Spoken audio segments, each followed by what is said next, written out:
This video is really important because hopefully it makes the landholders proactive in controlling wild dogs and not reactive.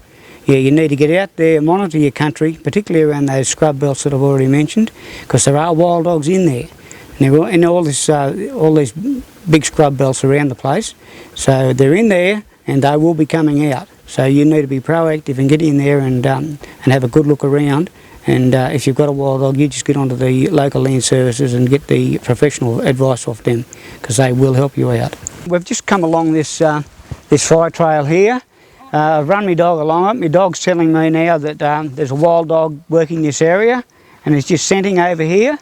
And so what I've decided now is to drop a trap in the ground.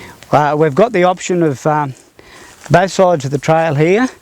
You've got this big apple tree on the right hand side, and you've got another apple tree on the left hand side. We've got that option of putting a trap in here, and the trap that I would put in on a tree like this would be a single offset trap, and that means putting the lure in the centre there, up at the height of the dog's head, and putting the single trap in 1.5 hand spans out from the lure at the base, and 1.5 hand spans to the left, and that will, when the dog's coming down the trail here, he's coming from the west to the east.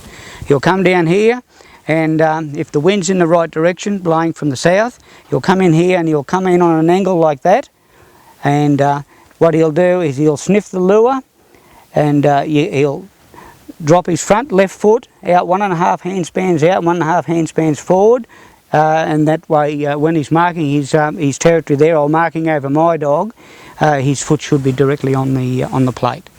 Now if we go to the other side, I'd favour a different option here. As I say, the dog's coming down this way, and the reason I'm going to set the trap on this side in a different type of set, this will be a single centre set. The dog's coming down the trail here from west to east. We've got a northerly coming straight across from that side, so that northerly will bring that lure, the smell of the lure, straight out onto the track. And that dog should turn in about here if we get a direct northerly, and he should turn in here, and he'll go straight to the lure directly in front. So what we're going to do here is a single centre set, and that single centre set will be 38 centimetres out from the lure, or 380 mil, or 15 inches if you like, but in actual fact it's 2 hand spans. So we'll have 2 hand spans out and directly in front, and we'll have a set of wings coming either side to guide the dog over the plate.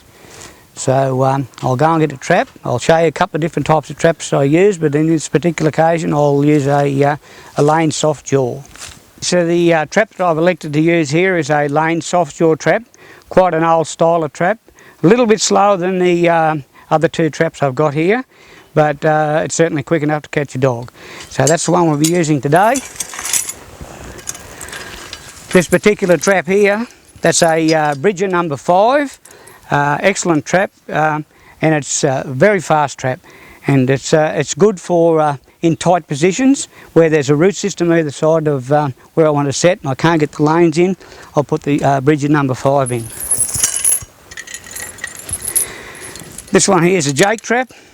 It's a dogless trap, and doesn't mean it doesn't catch the dogs. It just doesn't have a dog to set your plate on.